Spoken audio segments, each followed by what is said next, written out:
Guru Gobind Singh Ji Maharaj has gone one way. Now we know that in the Gadi, all these Gurusikhs have become Shaheed. And we talk about these Charlie Gurusikhs who gave Shaheedi. But just think about yourself, was there anyone else who gave Shaheedi on that day? Was there anyone else who sacrificed their life on that day, knowing that this had happened? Was there anyone else there? There was one other person who lived very close to Chamkaur Sahib, and her name was Bibi Sharan Kaur ji. So it wasn't, because sometimes we just hear about our brothers, but it wasn't just our brothers who gave Shaheedi, it was our sisters as well. So let's remember this, that the Panch Kakar is not for someone who looks like me, who may be a male. It's not just for us, it's for you guys as well. It's for our sisters saying here, Guru Gobind Singh said that you can wear kirpan, you can protect yourself. And we'll see that through Bibi Sharan Kaur ji. How she did that. Bibi Sharan Kaur ji heard the news. You can go to the Gurdwara Sahib, it's not too far from Gadi Sahib in Chamkaur Sahib. It's about a 10-minute drive. Bibi Sharan Kaur ji goes to her mother and she says, I'm going to leave today and I'm going to go do the sanskar of my brothers.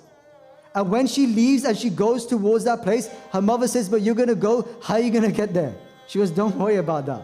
Sometimes you don't have to worry about these things. Like we said earlier, just do the seva and Guru said you clear the path for you.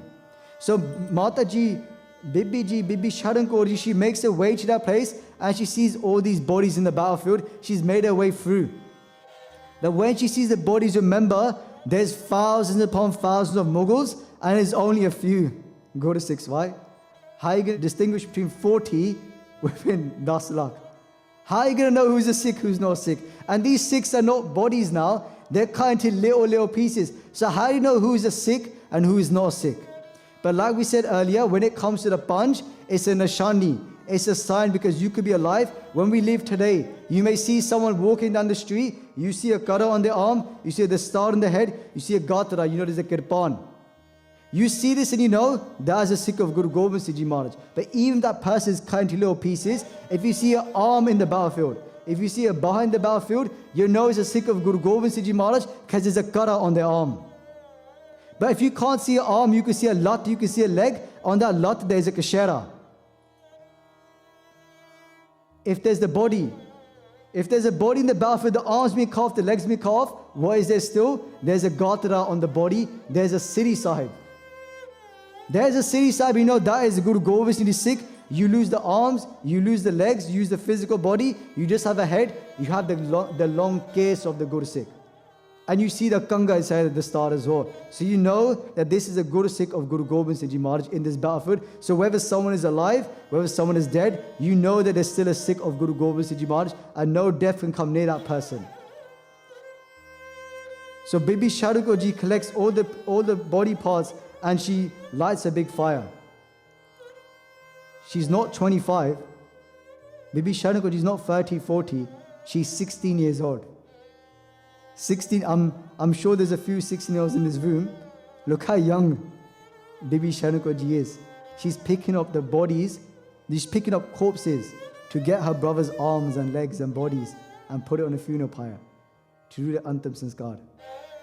When Bibi Sharan Kaur ji is doing this, of course a big fire is lit and they can see the fire, the Mughals. So they come to see Bibi Sharan Kaur ji. They come to see her, but she's not speaking to them because she's reading the Bani that we read every night before we go to bed. If we can't read this Bani before we go to bed, it's 3 minutes long, right? If you read it quicker, 2 minutes. Yeah? Look how short this Bani is, right?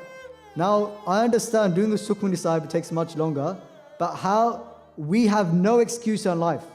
It says in front of Guru Gobind Singh Ji Maharaj, you have no excuse not to do Sohela Sahib ever in our lives. If we can't do Sohela Sahib in our lives, then who is the fool? Right? From this day forward, let's never forget Sohela Sahib in life. Because if Mata Sharan Kaur ji, if our sister, if our mother at that time could read Sohela Sahib, when she knows that death is coming right for her, and she's done this in a field filled with blood. There's so much blood in the battlefield. They say there's rivers of blood, and the horses are just floating in that blood. That's how much blood is in this battlefield. And Mataji's got all those bodies and she's put on a funeral pyre and she's done the Sohela Sahib. Antara Jami, Purkh Bidate, Sarda Man ki Pure, Nanak Das, Ehe Sukh Maghe, Moko, Kar Santan ki Ture. She's reading these words and they know that this is Sikh of Guru Nanak Dev Ji Maharaj. And they say, what are you doing? You know this is a crime to do this. In this rule, this Raj, the Padshah, the Badshah, the one who's the emperor, you're not allowed to do this. What does she say back? She says, what Padshah? What king? Do you know who my king is? They're not even a king, they're Sache Padshah. That is my king, and in their Raj, I can do whatever I want, as long as the Guru wants me to do it. So for that reason, I'll do this sanskar. You can do whatever you want to me. So they come and attack Mataji, and we hear she gets chucked in the fire. It doesn't happen like that. She takes out a city sahib herself. So another battle takes place between Mata Sharan Kaur ji and these Mughals, and she kills some of them.